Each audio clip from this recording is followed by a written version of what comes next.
Assalamualaikum warahmatullahi wabarakatuh.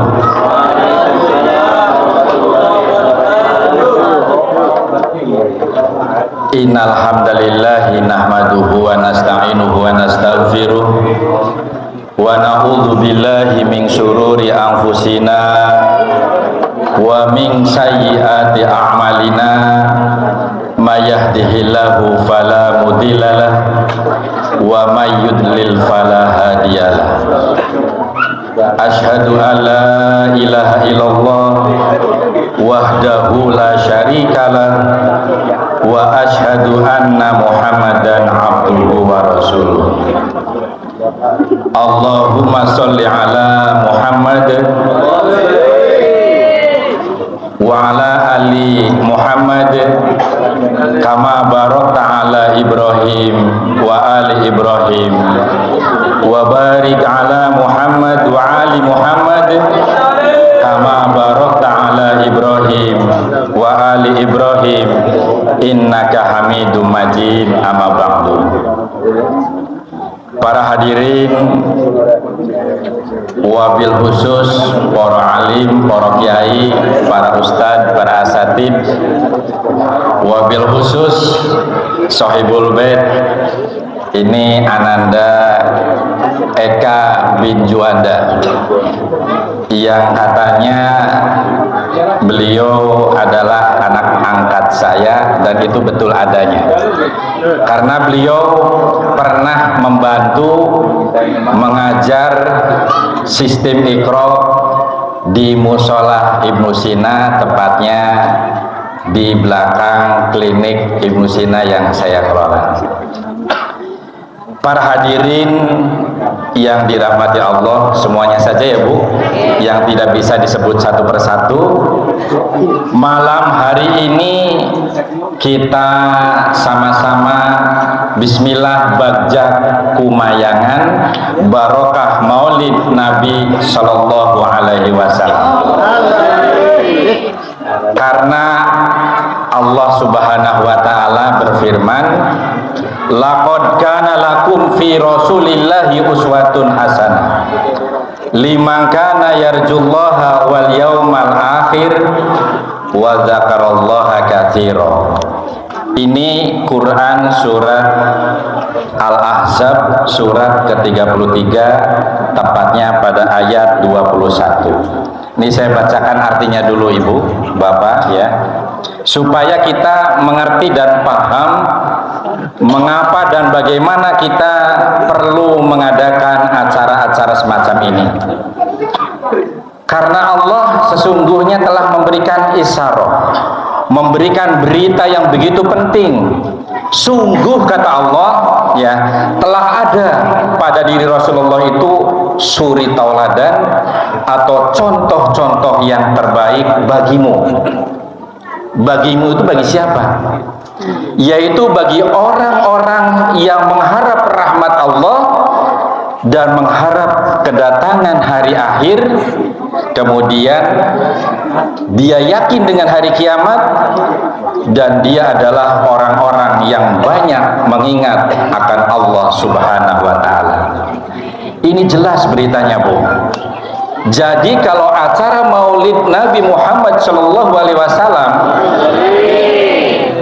kita laksanakan, ini secara otomatis pasti akan membahas yang namanya Muhammadiyah dan Nahdlatul Ulama. Karena kita sering dibentur-benturkan pada pokok permasalahan yang sekarang kita sedang laksanakan. Benar ya Bu? Supaya tidak salah, kita harus mengenal dulu sebelum cerita maulid Nabi, kita perlu kenal. Karena kalau kita tidak kenalan, tidak tahu, tidak pernah akan tumbuh rasa sayang. Ingat nggak waktu kita masih muda, sama-sama muda ya?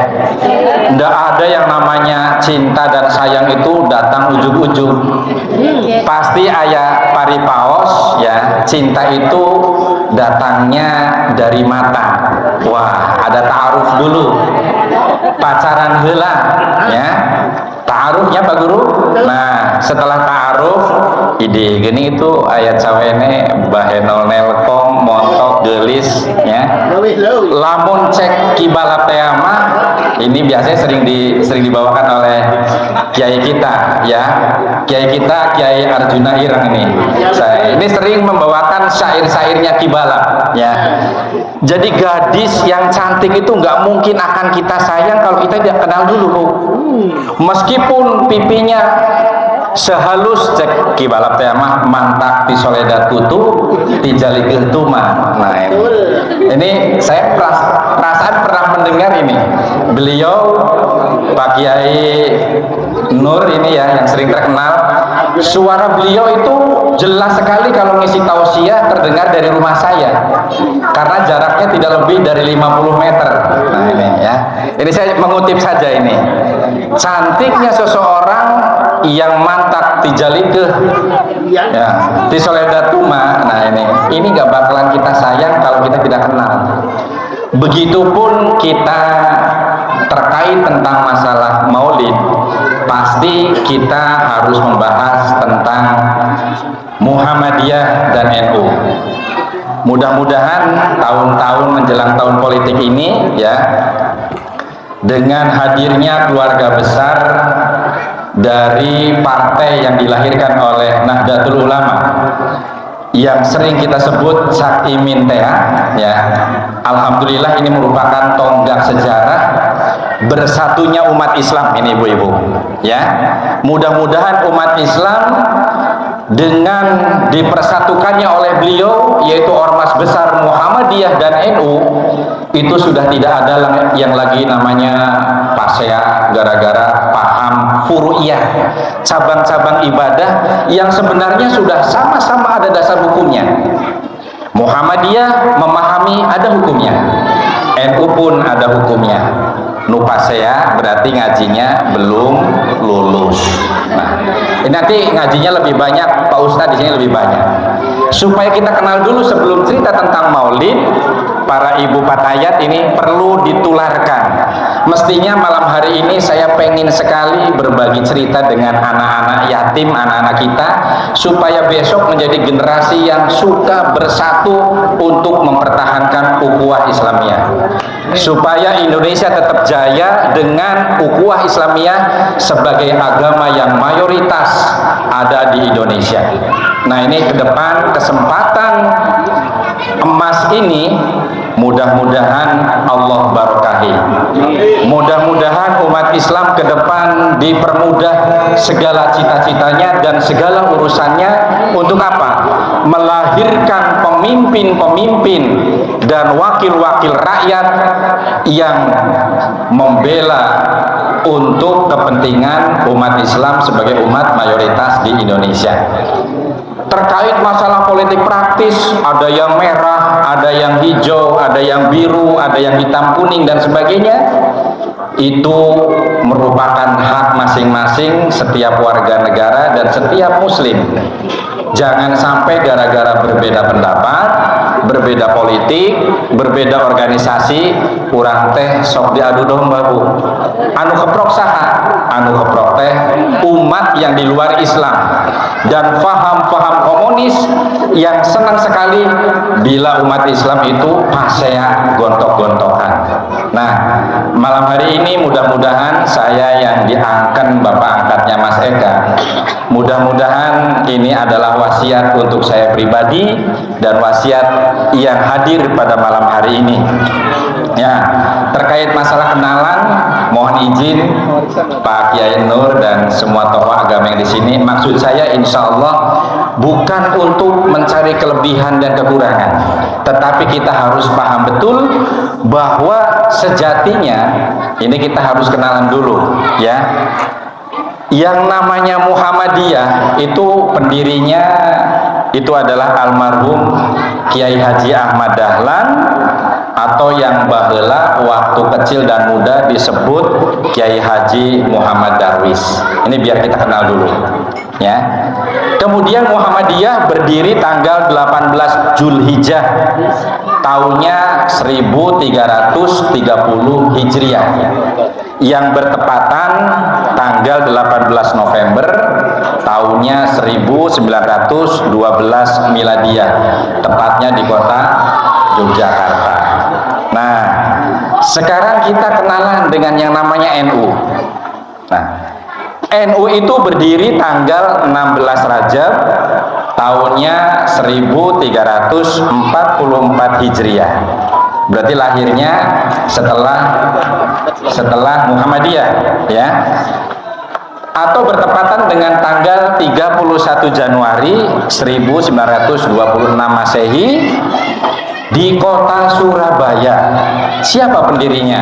Nah, ini kalau kita lihat pada banner di hadapan kita, pendirinya adalah Mbah Kiai Haji, itu ada M-nya ya, Muhammad mungkin ya, Muhammad Hasyim Asy'ari.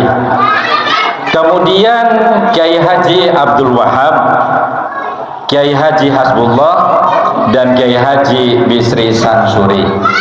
Ini perlu kita kenal dulu. Nah, ini adalah para pendiri Nahdlatul Ulama. Kalau dilihat dirunut dari lahirnya, berarti Muhammadiyah teh kakaknya NU. NU berarti adiknya Muhammadiyah. Para pendiri kedua ormas terbesar di Indonesia ini adalah ternyata alumni dari satu guru, sama-sama seguru. Nah, kemudian yang namanya NU, meskipun ini ada yang bongsor, Pak. Karena apa? Organisasinya luar biasa besar, pengikutnya di pelosok penjuru Nusantara. Yang namanya NU tos teu birek deui cek Sunda mah, ya. Yang namanya NU pasti, yang namanya NU itu dikenal di mana-mana. Beda dengan Muhammadiyah, meskipun kakak mungkin lahirnya lebih dulu, tetapi mungkin kurang gizi, ya. Seperti saya, Bu, saya lahir pertama, Bu, ya, tapi pendek, pesek, goreng rupa. Tapi adik-adik saya pada tinggi-tinggi karena cukup gizi. Mudah-mudahan ini juga terjadi pada NU, ya. Jadi NU itu anggotanya luar biasa, sehingga pada kancah pilpres, pileg, pilkada, NU itu pasti menjadi rebutan, menjadi suara empuk yang akan diperebutkan oleh semua pihak, sehingga kita harus hati-hati, jangan mau dipecah belah, ya. NU adalah punya kekuatan yang sungguh luar biasa, apalagi ditambah dengan bersatunya dengan kakak, ya. Jadi ade tapi bongsor, Mas, ya. Lahirnya Panduri tapi tereh gede. Nah, mungkin kakaknya biasa mungkin, ya, karena mungkin ya tadi kalau istilah kurang gizi mungkin terlalu ekstrim, ini sih cuma gambaran supaya mudah difahami saja. Berbagai macam faktor dan sebab, bukan karena kurang gizi aja. Kenapa tidak terlalu cepat besar? Bisa saja karena faktor-faktor dari luar, karena Muhammadiyah itu sering dikriminalisasi, sering mendapatkan ujaran kebencian, padahal sih itu dari oknum, bukan dari NU, ya. Di mana-mana terjadi. Ade ulah milu pengajian Muhammadiyah bising paena tadi tahlilan. Mas Eka pernah ikut saya. Muhammadiyah itu tidak pernah melarang tahlilan, tidak pernah melarang acara seperti ini. Karena dalam himpunan putusan tarjih Muhammadiyah, saya masih saksi hidup, Bu, muktamar terakhir yang menghadirkan para cendekiawan muslim dari penjuru Nusantara yang mewakili Muhammadiyah, di sana memutuskan, contoh satu kasus acara seperti malam ini, Maulid Nabi Muhammad Shallallahu Alaihi Wasallam itu tidak pernah dilarang di Muhammadiyah. Para ulama sepakat tidak ada larangan tentang pelaksanaan Maulid Nabi, ya. Kemudian juga tidak pernah menemukan perintah yang jelas tentang Maulid Nabi. Berarti hasil putusan Muhammadiyah itu bijak, berarti masuk kepada ranah ijtihad, ranah yang harus diambil jalan tengah yang sangat bagus dan bijak. Coba Di sebelah sana ada ormas, Mas, yang membentur-benturkan Muhammadiyah dengan NU. Sekarang jangan sering salah paham. Kalau tidak kunut pasti dicapnya Muhammadiyah, ya. Padahal kalau dalam sejarah Kiai Haji, salah satu salah satu pimpinan yang pernah menjabat di Muhammadiyah, ya, kalau pernah mendengar namanya Kiai Haji Air Fahrudin, itu pernah diundang ke Aceh, kemudian diundang oleh tokoh NU dan dipersilahkan untuk mengimami sholat subuh dan sholat taraweh. Nah, kemudian Kiai Haji Air Fahrudin itu tetap menghormati melaksanakan kunut di sholat subuh. Nah, ini berarti bukti yang nyata bahwa Muhammadiyah itu tidak seburuk yang digambarkan dan yang diberikan ujaran-ujaran kebencian oleh oknum-oknum tertentu yang supaya membuat perpecahan dan ketidakakuran antara ormas besar ini. Karena ada faham-faham komunis yang ingin dan bahagia sekali bila kita terkesan berpecah belah, tidak pengen bersatu. Nah, ini singkat cerita. Jadi yang namanya Muhammadiyah secara lahir mah kakak, ya, NU teh ade. Tapi yang namanya ade kadang-kadang lebih pinter, lebih cerdik, lebih hebat, dan dakwahnya luar biasa sehingga lebih cepat besar.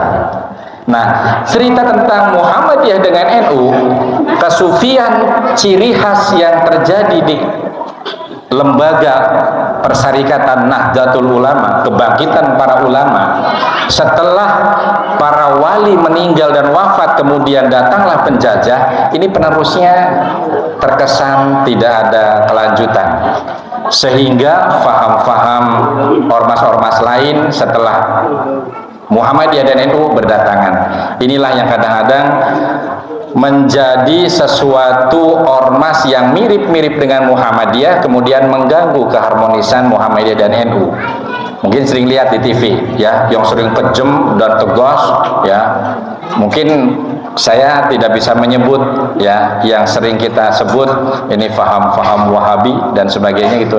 Ini yang sering ini, karena kebetulan beliau-beliau itu secara ketauhidan, secara muamalah memang mirip Muhammadiyah, tapi fahamnya itu lebih keras tentang Maulid haram, ya, tentang Al-Barzanji haram dan sebagainya. Ini di TV-TV itu sering.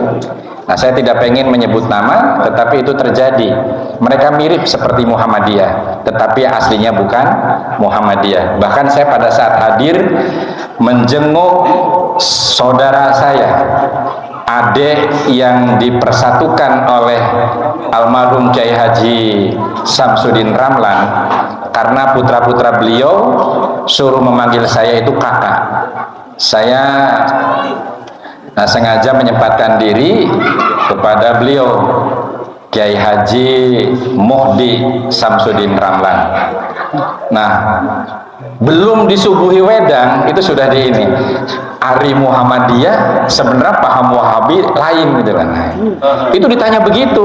Nah, kalau melihat runut sejarah yang namanya Muhammadiyah itu tidak bermadhab, ya, artinya tidak menggunakan satu madhab, tetapi yang namanya lembaga tarjih itu adalah lembaga yang memutuskan tentang hukum yang digodok oleh para kiai, para alim ulama, dan para cendekiawan muslim yang tergabung dan menerbitkan sebuah putusan hukum tentang ibadah, tentang muamalah dan sebagainya. Nah, kemudian di dalam Nahdlatul Ulama ternyata kelebihan-kelebihannya sangat banyak. Sistem yang dibangun di Nahdlatul Ulama, ketaatan dan ketundukan kepada para kiai dan para alim, meskipun dari sudut pandang orang-orang yang tidak suka dengan NU yang disebut taklid, itu dianggap sesuatu yang buruk. Tetapi ini adalah sebuah kenyataan yang mana NU itu dengan sistem seperti ini adalah bisa menggerakkan roda pengajian di mana-mana dan menggerakkan kekuatan paham politik, sehingga lahirlah satu-satunya partai politik yang dinyatakan sah oleh pemerintah Ini saya harus menyebutnya, ini juga harus cerdas. Itu lahirlah Partai Kebangkitan Bangsa. Meskipun NU dan Muhammadiyah itu tidak berpolitik praktis, tetapi warganya itu cerdas. Nah, semoga fenomena ini adalah sebuah kemajuan pesat bahwa bersatunya umat Islam atau ormas yang besar ini menjadi sebuah kekuatan yang akan melahirkan pemimpin, kemudian wakil-wakil rakyat yang akan pro terhadap kepentingan-kepentingan umat Islam. Nah, setelah kita membicarakan tentang NU dan Muhammadiyah, mungkin ini perlu juga, Bu, kita sering mungkin ya membaca tarikh Nabawi, sejarah Nabi Muhammad SAW. Biasanya termaktub, tersirat, tersurat di dalam kitab Al-Barjanji. Itu sejatinya kalau dibacakan terjemahnya, Masya Allah, itu luar biasa kitab, ya. Namun masih sangat sedikit yang diterjemahkan secara detail dan secara rinci, sehingga kita itu mungkin ke depan perlu mencontoh tadi seperti ayat, ya, laqad kana lakum fi rasulillahi uswatun hasanah. Nah, mudah-mudahan dengan bajak kumayangan barokah Maulid Nabi Shallallahu Alaihi Wasallam ini kita mengambil hikmah apa sih sebenarnya tauladan yang paling baik dari Nabi kita Muhammad Shallallahu Alaihi Wasallam. Yang pertama, Ibu, ini yang kecil-kecil saja, yang ringan-ringan saja. Nabi Muhammad Shallallahu Alaihi Wasallam dalam sebuah cerita ini pernah pada saat melaksanakan tugas dakwah, beliau itu terlalu malam, sehingga ketika mau bertandang ke rumah, mau pulang ke rumah, diketuklah dengan suara salam yang santun, dengan ketukan yang tidak begitu mengagetkan. Assalamualaikum, ya Humairah, gitu ya. Kepada istrinya itu luar biasa, Bu, Nabi itu. Meskipun istrinya lagi ngiler misalnya, ya, gerboboknya, tapi selalu disebut ya Humairah, wahai istriku yang cantik jelita, yang pipinya kemerah-merahan, anu mani ambu cuy. Nah, itu hebatnya Nabi sampai seperti itu. Sampai 3 kali diketuk dengan santun, tidak pernah lah orang Banjar mah itu dibuka sekali gedor. Assalamualaikum. Itu pasti begitu. Tapi apa contoh Nabi? 3 kali memberi salam, tidak dibukakan pintunya. Nabi Bismillahirrahmanirrahim, baca doa mau tidur, digelarlah sorban, ya. Sorban yang seperti ini digelar untuk apa? Untuk melindungi tubuhnya supaya tidak masuk angin. Ngaringkuk di payunan pantau. Lamun cek jamaah ayeuna mah meureun lamun anu liwat geuning aya herder sukuna 2. Nah, tapi Nabi tidak pernah malu dengan hal seperti itu. Karena untuk memuliakan kaum wanita, dia betul-betul menjunjung tinggi kesucian dan harkat martabat seorang istri, Bu. Karena pernah menjelaskan, di bawah kaki ibumu lah surga itu berada. Sehingga Nabi betul-betul menghormati istrinya itu dengan luar biasa. Tidurlah. Namun apa yang terjadi ketika subuh menjelang, kemudian adzan pertama ini, di sana itu karena belum ada pengeras suara, Pak, ya, zaman baheula, ini ada adzan pertama. Maka saya pernah di satu daerah, ya, saya jujur ini pernah diundang oleh satu farmasi besar untuk studi banding di farmasi Meiji di Jepang dalam rangka The Winter in Hokkaido. Ini dapat hadiah, Pak, ceritanya, bukan bayar sendiri. Meskipun biayanya mahal, tapi ada hikmah, Pak. Saya ketemu dengan penduduk asli Jepang yang masih tradisional, kemudian desanya berdampingan dengan Muslim Jepang, luar biasa taatnya, Pak. Setiap subuh bangun dan berjamaah di masjid. Nah, di sana istri-istrinya itu jilbabnya rapih luar biasa. Tidak seperti di kita, Bu. Jilbab boleh, tapi badannya bak biola yang indah. Nah, Gunung Slamet dan Gunung Cermai beradu karena saking ketatnya baju yang melekat di bawah hijab. Nah, ini padahal dihijab. Padahal hijab sesuai dengan perintah itu adalah hijab yang betul-betul menutup seluruhnya, kata Nabi, kecuali ini dan itu. Kecuali ini itu telapak tangan dan wajah. Jadi wajah itu harus ditutup, Bu. Dagu pun tidak boleh dibuka. Nah, kalau sekarang yang dagunya masih terbuka, bismillah insya Allah dengan hikmah bagja kumayangan barokah Maulid Nabi Muhammad Shallallahu Alaihi Wasallam, mudah-mudahan pulang, saya harus berhijab sesuai dengan kehendak syariat Islam. Itu yang namanya pengajian itu masuk ke dalam hati sanubari. Ulah masuk telinga kanan, keluar telinga kiri, 12 angine. Nah, ini kalau bisa jangan seperti itu. Para hadirin yang dirahmati Allah, ini sebenarnya seperti reuni saya ini. Waktu masa kecil ketemu dengan Pak Nur karena sakakaeunnya. Tapi ini saya yakin sudah pada ngantuk. Kalau ini dibuka semua tentang tadi Al-Barjanji, ini mungkin sampai subuh. Belum selesai. Siap nggak kira-kira kalau sampai subuh? Siap. Saya yang tidak siap. Nah, tadi ayatnya sungguh telah ada pada diri Rasulullah itu suri tauladan yang baik bagimu, yaitu bagi orang-orang yang mengharap rahmat Allah dan kedatangan hari kiamat, serta orang-orang yang banyak mengingat Allah. Pengen gak jadi orang yang seperti itu? Mangga ayat tiru Nabi. Nah, tadi kembali ya dari cerita tadi.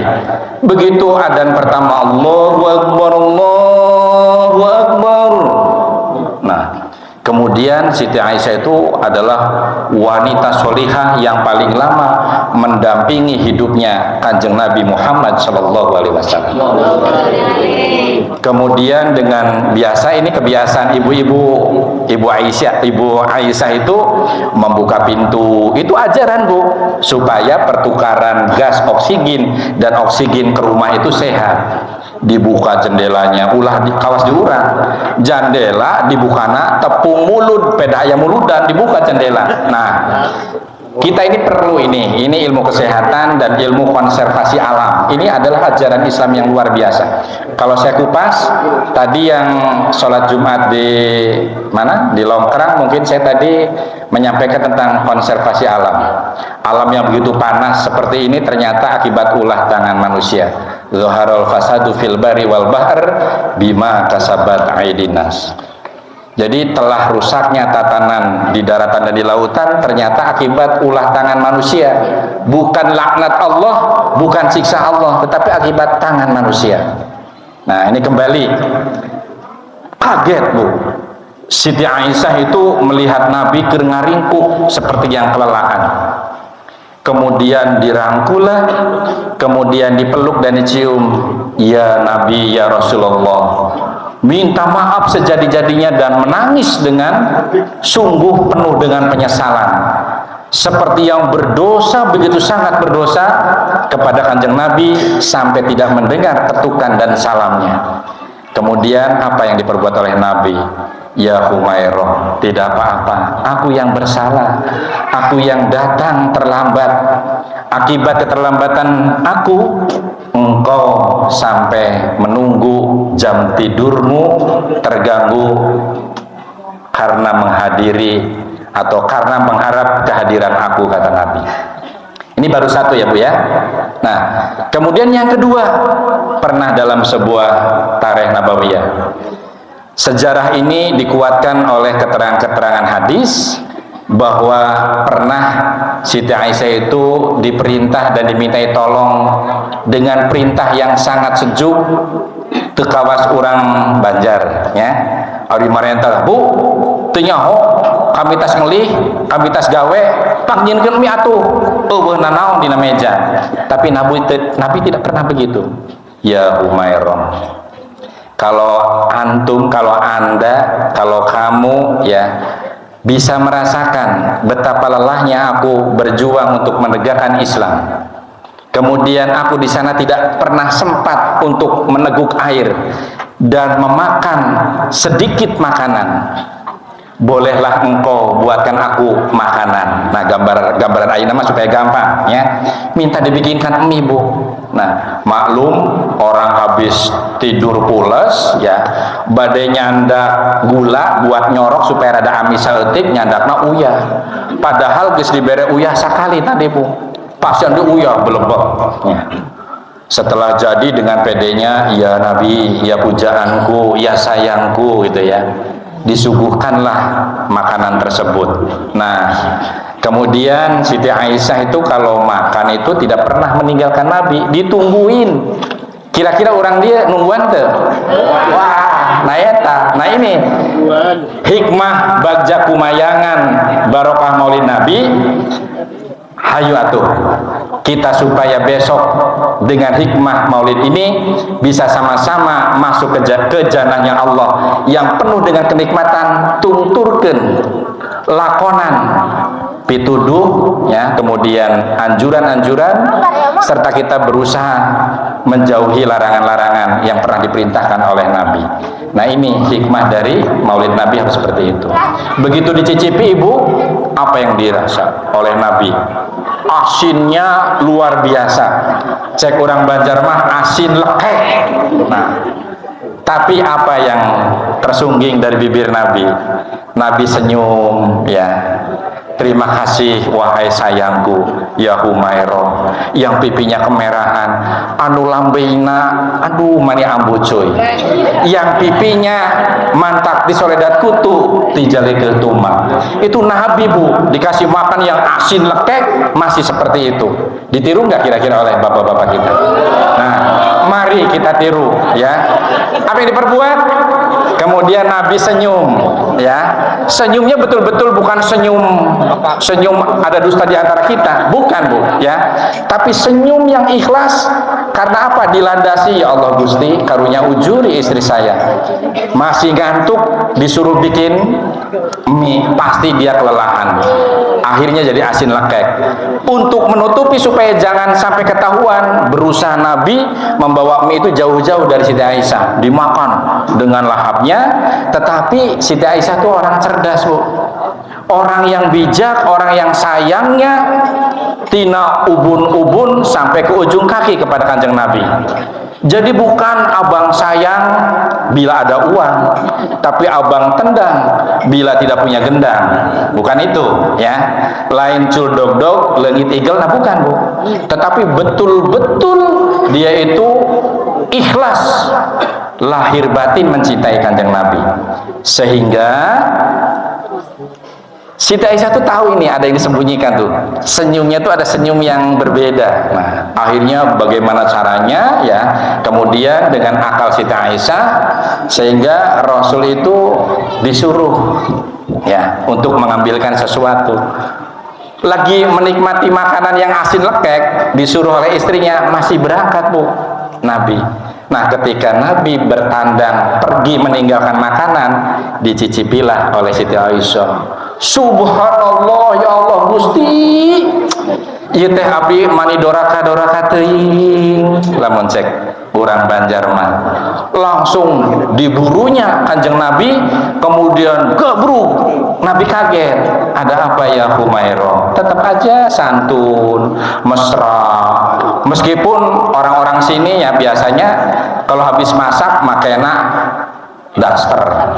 daster na saropong, geus saropong bau pace pisan. Nah, tapi lamun rek kondangan, lamun rek arisan, lamun rek pengajian bau seungit. Nah, ini kan keliru, Bu. Nah, tapi Siti Aisyah itu enggak, Bu. Bangun tidur itu tetap bersolek, pakai baju yang terbaik saat itu. Kemudian diberikannya wangi-wangian supaya Nabi itu tetap geget. Geget paham ya, Bu ya?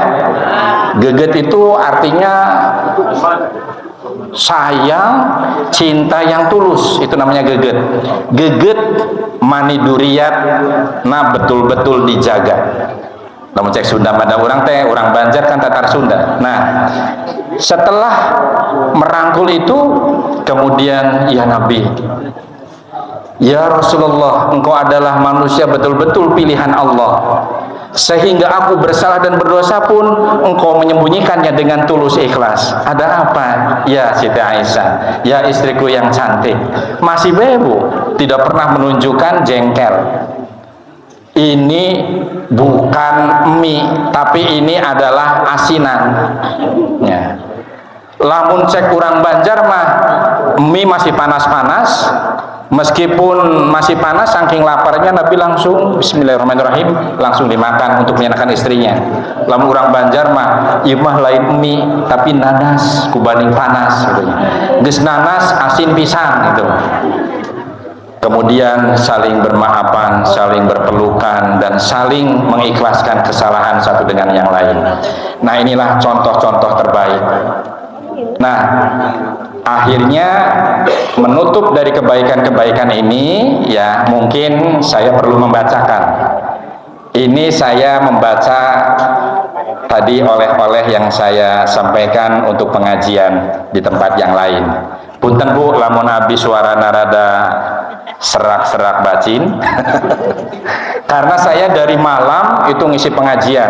Tadi malam ngisi pengajian sampai jam berapa Mas? Sampai jam 11 lebih Pak. Kemudian ba'da Jumatnya Jumatan, berarti Jumatan heula. Jumatan heula, kemudian saya juga ngisi imam dan khotib di Masjid Al-Ikhlas Duku Longkrang. Pulang dari Jumatan itu sempat mamam acan ya.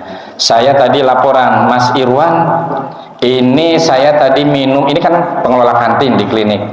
Saya itu minum susu dan 1 roti karena dari pagi belum sempat makan Pak. Itulah kesibukan kadang-kadang mengalahkan kepentingan pribadi. Jadi mudah-mudahan kayak Mas Eka juga kemarin pengen ketemu saya tuh berkali-kali ya Mas Eka ya. Bisa ketemu itu juga nunggunya lama. Kebetulan saya lagi Zoom meeting dengan pimpinan. Gimana ini? Apa ini isyarat ya? Sweating. Ini ya isyarat. Cek.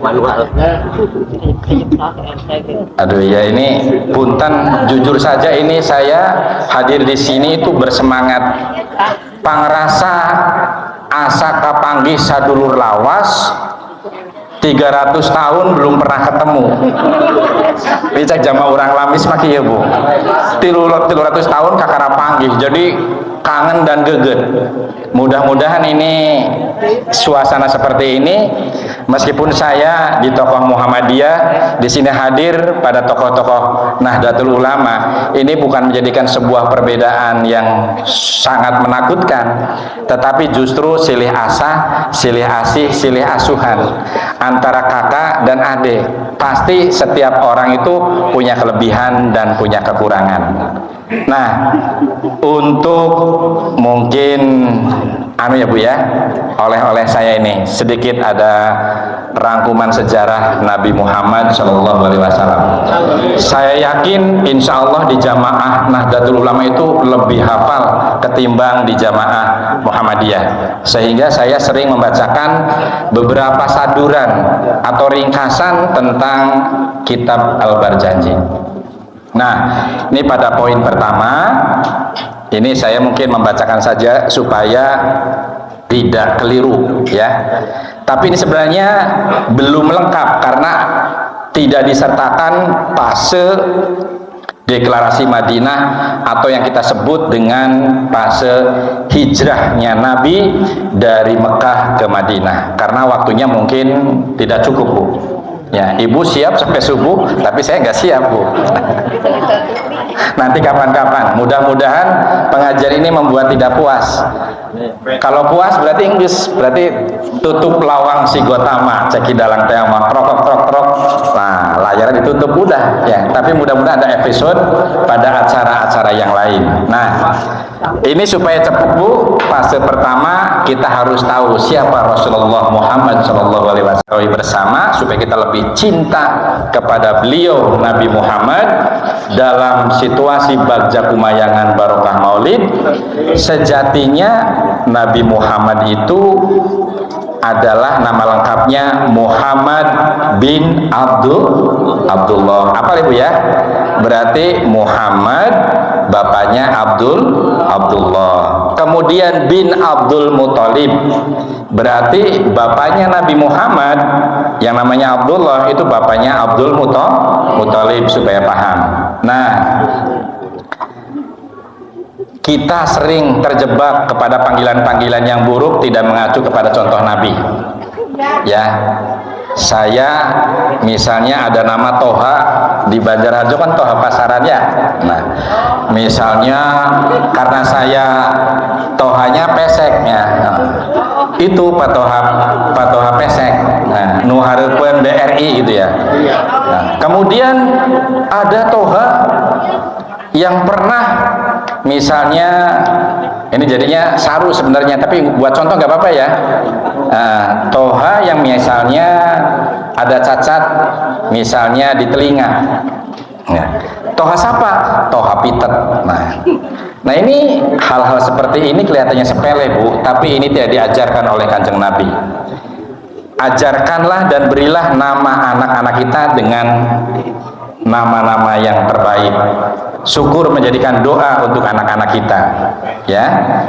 Jadi kalau menyebut nama saya misalnya Muhammad Toha bin Karnab Basori, gitu ya, itu harus begitu. Misalnya Mas Eka bin Juanda, misalnya jangan disebut karena mentang-mentang kecil Eka kakek, itu jangan, tidak boleh ini ya. Nah ini dilarang, ini tidak boleh. Nah inilah contoh dari Maulid Nabi ini, sebutkan bin atau bintinya, ya. Kemudian beliau ibunya Aminah bin siapa yo? Ada yang tahu? Ada yang tahu nggak? Ada hadiah nih 100.000. Ayo, sok acung. Nah ini pentingnya Maulid. Ayo silakan, siapa? Binti Wahab. Nah 100.000 Mas. Ya. Nah ini apresiasi. Nah nanti ya Bu ya. Nanti kalau sudah selesai ini Aminah binti Wahab. Nah ini betul berarti 100 ya. Kemudian beliau lahir pada hari Senin malam 12 Rabiul Awal di mana? Di kota Mekah. Tahunnya berapa? Tahun 570 Hijriah. 570 Hiji Masehi maksudnya, ya. Atau biasa disebut dengan tahun gajah. Kenapa disebut tahun gajah? Ini mah gampang. Ker SD, ker madrasah, ker sanawiyah, ini berulang kali guru agama kita. Karena pada kala itu datanglah pasukan bergajah yang dipimpin oleh Gubernur Abroha untuk menghancurkan Ka'bah. Sehingga momen itu disebutlah tahun gajah, ya. Dari mana Abroha asalnya? Ada yang tahu? Salah, ya, dari Habasyah. Nah ini makanya penting, ya, dicatat Bu, ya, dari Habasyah. Inilah pentingnya kita belajar kitab Al-Barjanji, kemudian diterjemahkan, ya, supaya kita tuh betul-betul paham betapa indahnya akhlak Rasul, betapa bagusnya istri Nabi mengabdi kepada seorang suami, ya. Kemudian Nabi Muhammad SAW dibesarkan di Mekah sebagai anak yatim. Karena apa? Ternyata ayahnya wafat di kota Madinah saat beliau dikandung oleh ibunya pada usia 2 bulan. Jadi Nabi Muhammad sama sekali tidak pernah mengenal wajah dan ciri-ciri abinya. Bukan Abi Judin tapi Abi Abdullah, ya. Ini punten, saya menyebut Abi Judin karena Abi Judin itu akrab dengan saya. Beliau adalah guru saya, guru dalam bidang bulu tangkis, ya. Nah orang itu nggak boleh somse meskipun kita lebih tua, tapi pernah belajar kepada yang lebih muda, tapi beliau ilmunya lebih tua dari saya, maka dia adalah orang tua saya dan guru saya. Begitulah jadi orang Islam yang fleksibel, bagus dan bijak, ya. Karena ayahnya wafat di Madinah saat beliau dikandung oleh ibunya pada saat umur 2 bulan, berarti Nabi tidak pernah melihat ciri-ciri dari abinya, ya. Kemudian setelah itu, untuk singkat waktu, Nabi Muhammad SAW disusui oleh Bunda Halimah binti, nah kan taunya cuma Ibu Halimah, ya. Binti siapa? Ya, binti Zu'aib As-Sa'diyah. Selama berapa tahun? Ternyata disusukannya sih 2 tahun. Karena saya mengkorelasikan dengan Quran surat Al-Baqarah tentang penyusuan, bahwa susukanlah anak-anakmu selama 2 tahun supaya memperoleh penyusuan yang sempurna. Sempurna penyusuannya setelah 2 tahun, kemudian bisa harmonis lagi nyusuan bapana.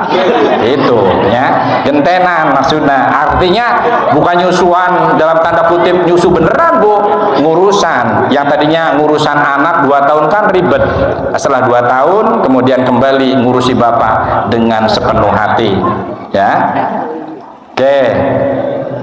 Fase keempat, Nabi Muhammad SAW disusui oleh Halimah binti Zu'aib As-Sa'diyah, ya, selama 5 tahun. Kemudian saat beliau berusia 6 tahun, ibunya juga meninggal dunia. Betapa susahnya Kanjeng Nabi, ya, 2 bulan tidak pernah mengenal bapaknya. Di kandungan 2 bulan ditinggal bapaknya. Setelah 6 tahun ibunya menyusul meninggal. Kemudian diasuhlah oleh siapa? Oh, yang benar. Kakeknya padahal saudagar, Bu, sibuk. Dia adalah pengusaha dan tokoh di kalangan Quraisy. Yang mengasuhnya bukan kakeknya, tetapi kakeknya nyuruh orang. Nah, ini yang tidak pernah dikenal, ya. Coba dibuka dalam Al-Barzanji. Nanti ada yang namanya Ummu Aiman, ya. Itu diperintah oleh kakeknya untuk mengasuh Kanjeng Nabi Muhammad SAW, dan ini berlangsung selama 2 tahun, ya. Ketika Nabi Muhammad berusia 8 tahun, karena 6 ditambah 2 jadi 8, kakeknya pun meninggal dunia. Nah, setelah itu diasuh oleh baru yang namanya pamannya Abu Thalib. Nah, ketika Muhammad SAW berusia 12 tahun, beliau diajak berdagang di negeri Syam oleh pamannya, yaitu Abu Thalib. Bahkan kadang-kadang karena pamannya itu juga kaya dan punya kambing yang begitu banyak, Nabi itu diajari untuk pinter memimpin, untuk pinter mengatur, ya. Disuruhlah berdagang, kemudian membantu mengasuh, membimbing kambing, ya, domba, Bu. Nah, bakat-bakat istimewa Nabi itu sudah kelihatan dalam tarikh Nabawi ini. Ketika kambing yang 400 ekor kurang lebih dalam cerita ini, betul nggak ini, Pak Ustadz? Kurang lebih kambing itu 400 ekor. Ini kadang-kadang cerita begini ada unsur-unsur cerita Israeliat juga. Ada yang mendekati, kumaha Pak Kiai, betul ya 400 ekor ya? Kurang lebihnya itu.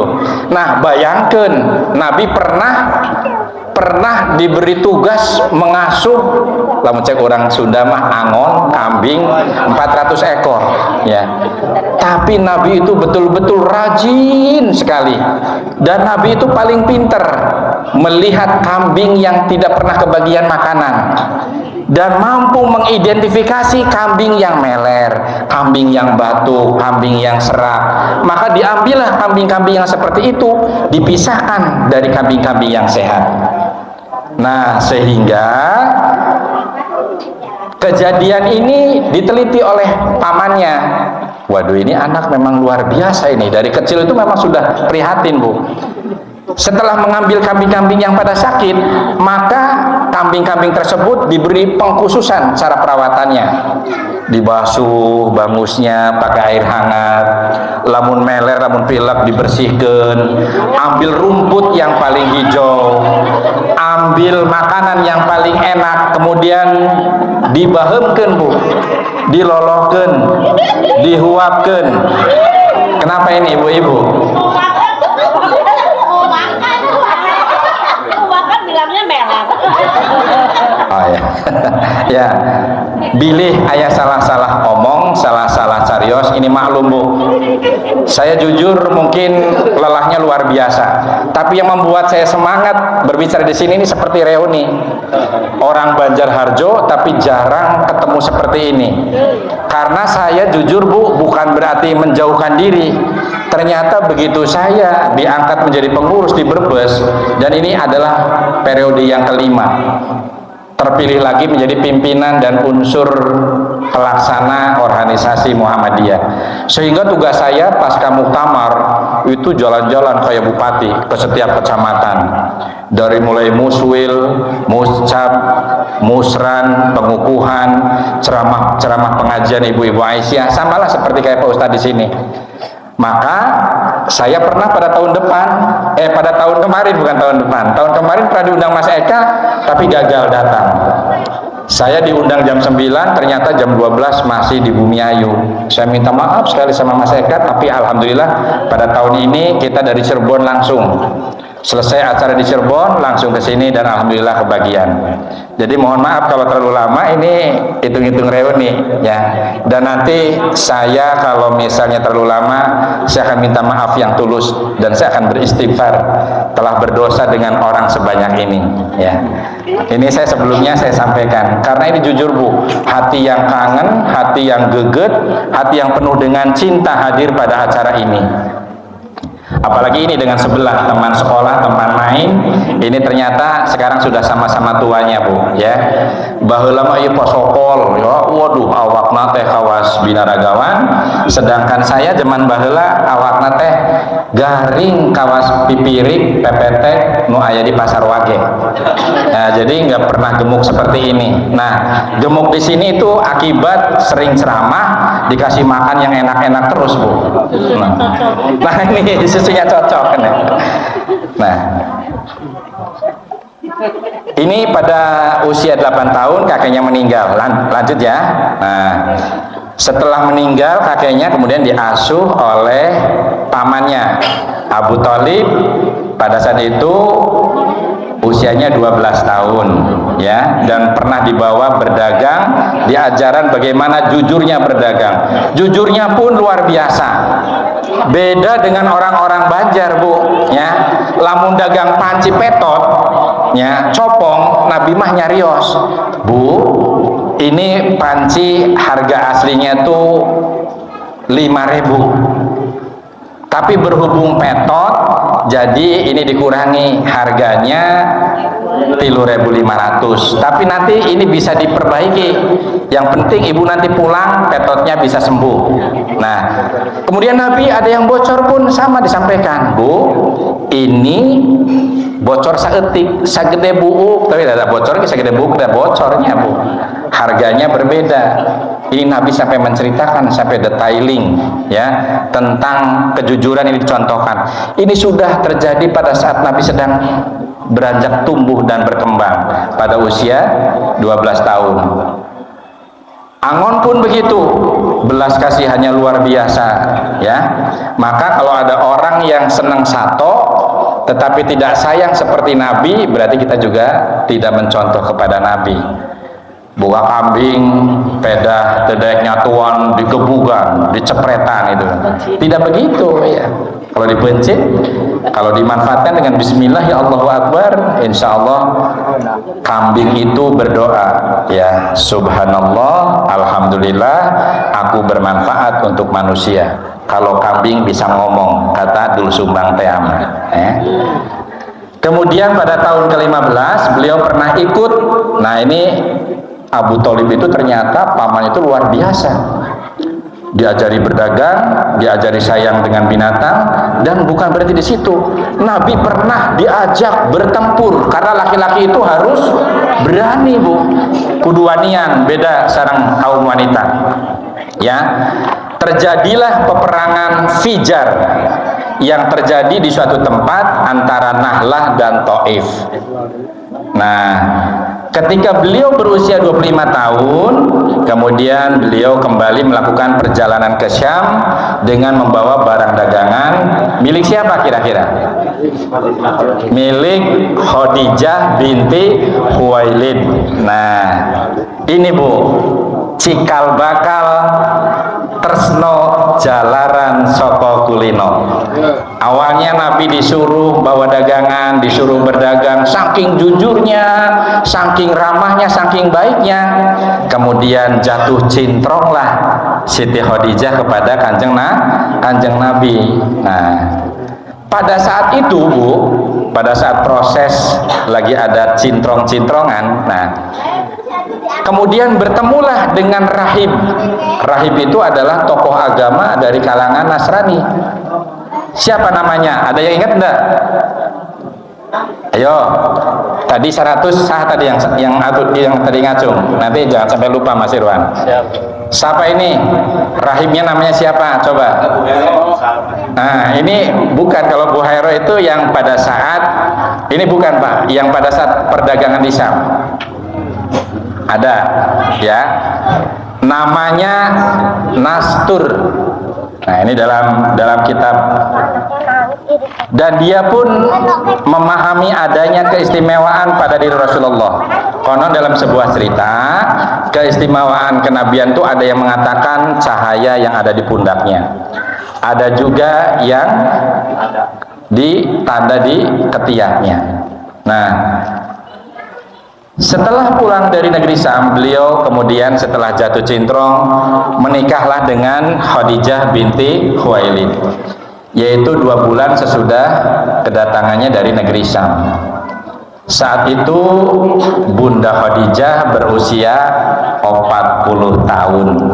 Tapi 40 tahunnya orang sana Bu masih Masya Allah cantik, gelisna, kawanti-wanti, cek Mas Sudama, ya. Jadi kalau di kita 40 tahun kadang-kadang karena punten gizinya kurang, perawatannya kurang, bau nahapet, yang geus ngolokrok. Nah, ini 40 tahun, ya. Kemudian dinikahi oleh Nabi dan memiliki atau dikaruniai putra. Berapa ini putranya? Putra beliau dengan Siti Khadijah itu 3 orang, Bu. Yang pertama namanya Al-Qasim, kemudian yang kedua Abdullah, yang ketiga Thayyib, ya. Bukan Thayyib Jalu ya Bu ya. Thayyib Jalu sudah almarhum, ya. Nah, kemudian setelah punya putra 3 orang, lahir pula 4 putri. Yang namanya satu Zainab, yang kedua Ruqayyah, kemudian yang ketiga Ummu Kulsum, dan yang keempat Fatimah. Nah, ini bukan Fatimahnya putrinya Mas Eka, ya. Kebetulan ketiga putranya itu meninggal semuanya waktu masih kecil, tetapi keempat putrinya hidup sampai mereka besar. Dan kemudian Zainab menikah dengan Abil As ibnu Rabi. Kemudian Ruqayyah menikah dengan Utbah bin Abi Lahab. Ummu Kulsum menikah dengan Utaibah bin Abi Lahab. Yang selanjutnya dengan berbagai sebab Ruqayyah dan Ummu Kulsum menikah dengan Utsman bin Affan. Kemudian Fatimah Az-Zahra menikah dengan Ali bin Abi Thalib. Nah, singkat cerita, setelah menceritakan putra yang meninggal 3, putrinya yang 4 hidup, kemudian menikah. Nah, ini pada usia 35 tahun Nabi Muhammad SAW oleh kaum Quraisy dipercaya untuk apa? Karena sidik, amanah, fatonah, dan tabligh, ya. Saat itu penduduk Quraisy itu belum Islam semua, Bu. dan mereka masih sama-sama beribadah sama seperti kita berhaji berumrah di Baitullah, di Ka'bah. Dipercayalah beliau untuk meletakkan Hajar Aswad. Nah,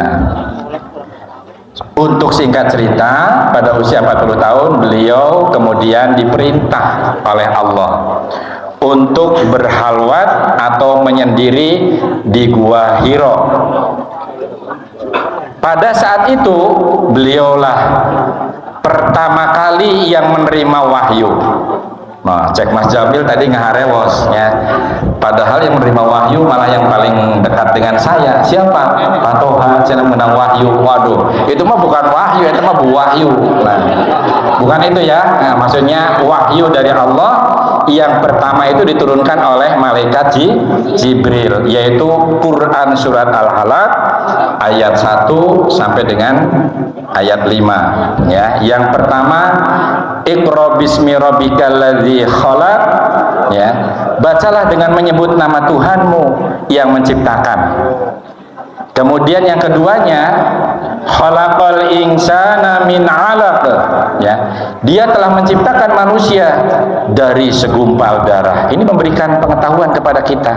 Jadi manusia setelah Adam dan Hawa diciptakannya dari segumpal darah yang diawali dengan sperma bertemu dengan sel ovum atau sel wanita, kemudian nidasi menjadi sigut, menjadi segumpal darah, jadi bayi, lahir oe-oe, jadilah Mas Jamil. Nah, kemudian ayat yang ke-6,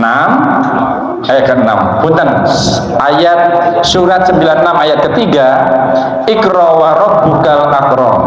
Bacalah dan Tuhanmulah yang maha mulia. Jadi diajarkan untuk mengenal Tuhanmulah yang maha mulia. Kemudian pada ayat yang keempat, Alladzi 'allama bil qalam, yang mengajar manusia dengan pena. Nanti ini dijabarkan, diterjemahkan oleh Pak Ustadz pada pengajian-pengajian berikutnya. Kemudian ditutup ayat yang kelima, alamal insana ma lam ya'lam. Dia mengajarkan manusia apa yang tidak diketahui. Nah, ini adalah cerita singkat tentang Nabi sampai mendapatkan wahyu pertama, yaitu Quran surat Al-Alaq surat 96 ayat pertama sampai ayat kelima. Selama 3 tahun Rasulullah SAW berdakwah secara sembunyi-sembunyi. Karena apa? Nabi Muhammad SAW ketika pertama kali menyebarkan agama Islam itu dianggap orang gelo, orang tidak waras. Coba, Islam pertama hadir itu dianggap sesuatu yang aneh. Menyebarkannya pun Nabi dianggap orang gila. Nah, selama 3 tahun Rasul memang berdakwah secara sembunyi-sembunyi. Tapi setelah turun Quran surat Al-Hijr ayat 94, ada yang hafal enggak ya? Ada yang hafal enggak di sini? Ayo. Kalau ada yang hafal, ngacung. 1, 2, 3. Hangus ya. Saya mencoba membaca, kalau salah ini saya mungkin barangkali ini tulisannya kecil banget ya. Fasda' bima tu'maru wa a'rid anil musyrikin. Ini perintahnya Allah langsung pada Quran surat Al-Hijr ayat 94. Maka sampaikanlah, kata Allah, Muhammad, secara terang-terangan segala apa yang kau perintahkan kepadamu. Kemudian setelah itu apa? Segera berpalinglah dari orang-orang musyrik. Lalu beliau disuruh berdakwah secara terang-terangan pada tahun ke-10 ya. Pada tahun ke-10 itu tugas Nabi itu terasa berat. Bahkan terjadi pula yang disebut dengan Amul Husni. Ini Pak Ustadz kayaknya paham nih ya. Amul husni itu adalah kejadian atau terjadinya wafat orang-orang yang sungguh-sungguh sangat dicintai oleh Kanjeng Nabi Muhammad SAW, yaitu wafatnya pamanda tercinta yang bernama Abu Thalib. Beliau adalah orang kaya, orang yang mampu melindungi Nabi selama berdakwah, dan orang yang menjadi donatur untuk perjuangan Islam. Ini kalau dijelaskan terus, pada akhir hayatnya beliau tetap meskipun mendukung dakwah Islam, tapi tidak dipilih oleh Allah menjadi Muslim. Ini makanya harus mengundang saya lagi. Ini mudah-mudahan bisa bertemu lagi ya. Nah, setelah itu, artinya setelah meninggalnya Abu Thalib, kemudian meninggal pula istri yang beliau cintai setengah mati, yaitu Ibunda Siti Khadijah, meninggal pada masa-masa itu. Pada kondisi yang sedih, pada kondisi yang betul-betul terpuruk ya. Kemudian turunlah perintah untuk apa? Untuk melaksanakan yang terjadi pada peristiwa Isra dan Mi'raj. Setelah tawar-tawaran di Sidratil Muntaha, bahkan di sana pernah Nabi itu sedih sesedih-sedihnya, nangis ngajerit maratan langit. Karena apa? Ngoceak maratan jagat. Nah, ngecek Sunda mah gitu. Karena apa? Karena melihat, subhanallah, membuat hati Nabi itu miris banget. Gambaran neraka itu ternyata bahan bakunya itu dari batu. Bukan dari batu saja, ternyata ibu-ibu yang cantik pada saat arisan, ibu-ibu yang wangi pada saat kondangan, ibu-ibu yang tidak pernah menemani makannya di meja makan, ibu-ibu yang selalu membangkang kepada suaminya, dan ibu-ibu yang berkhianat terhadap harta dan kehormatannya kepada suami. Beliau-beliau besok menjadi penghuni beserta batu di dalam neraka jahanam. Nabi itu sedihnya luar biasa, ibu, melihat kaum wanita yang ada di sana. Cerik ngajerit maratan langit, ngoceak maratan jagat. Nah, setelah itu turunlah perintah. Pak Ustadz, saya agak lupa ini. Berapa rakaat ya pertama yang ditibankan ke Nabi? 80 helanya. 80, 60, terus turun ya dari kaum Nabi Isa, Nabi Musa. Aduh, moal sanggup. Kaum kamu itu badannya kecil-kecil, saya yang gede badag, jarangkung hidung ya. Dibere suruh sholat empot bolong-bolong. Nah ini coba tawar, sehingga dengan sifat Rahman dan Rahimnya Allah, melihat permohonan yang begitu berpihak untuk umatnya Nabi Muhammad Shallallahu Alaihi Wasallam, kemudian dibawalah perintah sholat menjadi 5 waktu. Sudah 5 waktu, sudah nganyang. Ketika Nabi wafat, mau wafat, Bu, apa yang diingat menjelang wafat? Ummati, ummati, ummati, hai umatku, umatku, jangan lupa sholat. Nah, sehingga Nabi itu besok akan memberikan syafaat, tapi bukan syafaat kepada sembarangan orang, yaitu syafaat kepada orang-orang yang rajin sholat, berpegang teguh atau rujuk ila Al-Quran wa sunnatur Rasul. Nah, ini kita sudah merasa seperti itu belum? Nah, kalau belum, maka pulang pengajian malam hari ini, mari kita berfasabiqul khairat untuk berlomba-lomba meraih ya pahala dari Allah Subhanahu wa taala, dan jauhkan sifat-sifat dengki sesama muslim, jauhkan perpecahan, jauhkan hasad, hasud, namimah terhadap sesama saudara. Karena muslim itu adalah ibarat satu bangunan tubuh. Lamun celi dijewer, aduh ya, lamun diciwit, aduh, gitu tehnya. Itu berarti saudara yang betul-betul senasib dan sepenanggungan. Nah, pada tahun 10 Hijriah Nabi Muhammad Shallallahu Alaihi Wasallam melaksanakan haji wadah atau haji wadah, ya. Setelah itu beliau jatuh sakit dan beliau wafat pada usia 63 tahun yang bertepatan pula pada hari Senin tanggalnya 12 Rabiul Awal tahunnya 11 Hijriah. Nah, sebelum ini untuk PR, barangkali besok mau diteruskan oleh para ustadz, para kiai di sini, nanti minta dibahas. Ternyata perjuangan umat Islam itu pada saat Nabi ada di kota Mekah itu dapat anggota dakwah belasan tahun, itu hanya dapat anggota dalam dihitung 1, 2, 3, 4, 5, genep, 7, 8, hanya hitungan jari bu pengikutnya. Nah, tapi qadarullah saat menjelang Nabi wafat, kemudian Allah memberikan qadar yang baik dan berpihak kepada kemuliaan Islam.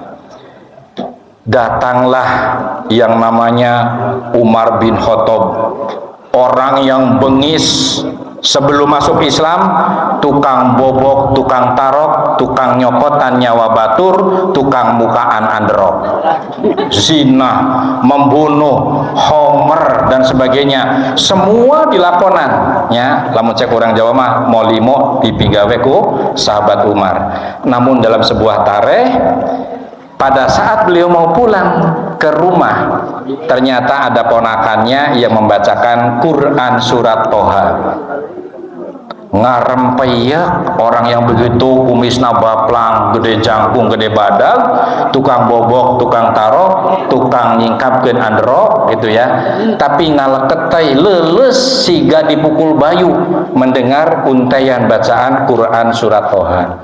Nah, sejak itulah singkat cerita taslim, tunduk terhadap kebesaran ayat Al-Quran. Kemudian datanglah kepada Kanjeng Nabi minta ditunjukkan bagaimana berislam. Kemudian Nabi menuntun Islam didirikan atas 5 perkara. Yang pertama, asyhadu alla ilaha illallah wa asyhadu anna muhammadar rasulullah. Ada juga yang wa asyhadu anna muhammadan abduhu wa rasuluh. Ini matan hadisnya sama-sama kuat dan bisa menjadikan hujah. Kemudian dirikan sholat. Ya, sholat itu perlambang ibadah mahdoh yang menyembah langsung kepada Allah. Bukan berhenti di situ. Orang muslim bukan hanya taat, hanya menyembah sufi terhadap Allah saja, tetapi harus sufi juga melayani kepentingan-kepentingan umat-umat manusia dan makhluk-makhluk lain ciptaan Allah. Maka perintahnya aqimi sholah wa atuz zakah. Kemudian saum di bulan suci Ramadan. Kemudian lagi apa? Zakat. Haji ya. Berapa semuanya ya? Rukun Islam 5 ya? 5. Syahadat, sholat, zakat, saum, berangkat ibadah haji bagi yang mampu, bagi yang istitoah. Nah, ternyata sejarahnya Umar bin Khattab itu, Islam itu memang sebenarnya harus kuat, harus punya orang yang punya kuasa, harus punya orang yang betul-betul super power. Maka bergabungnya Cak Imin dengan Bang Anies, mudah-mudahan tonggak sejarah bersatunya umat Islam, wabil khusus ormas besar yaitu Nahdlatul Ulama dan Muhammadiyah. Tetapi pihak-pihak yang lain yang misalnya partainya mungkin belum berkoalisi dengan kesepakatan deklarasi itu, mudah-mudahan hatinya tetap terpanggil. Boleh berjuang di kubu partai masing-masing, tetapi nanti milihnya mudah-mudahan kepada kepentingan umat Islam. Tidak usah dijelaskan, karena pengajian itu tidak boleh kampanye praktis, Pak. menunjukkan kepada kamu harus milih ke sini, tapi ini hanya sinyal saja. Kalau sinyal kita kuat, insya Allah internet kuat kita itu bisa menjadikan WA kita lancar, Facebook lancar, TikTok, YouTube jadi lancar. Semua itu akan terjadi dalam ikatan perjuangan untuk kemuliaan al-Islam yang insya Allah agama yang paling diridhoi oleh Allah. Inna dzina indallahil Islam. Sekian, mudah-mudahan bermanfaat. Bilih ayat, silih-silih, salah-salah dan kekeliruan di dalam menyampaikan. Subhanallah, saya itu adalah manusia teu tinambo, tidak ada sedikit pun teu kiai. Tetapi mudah-mudahan meskipun tidak ada teu kiai, tapi niat saya insya Allah tawasobil haq, tawasobis sob. Insya Allah siling elingkeun, siling gaingkeun, saling memberikan wasiat tentang kebenaran dan kemuliaan serta kesabaran.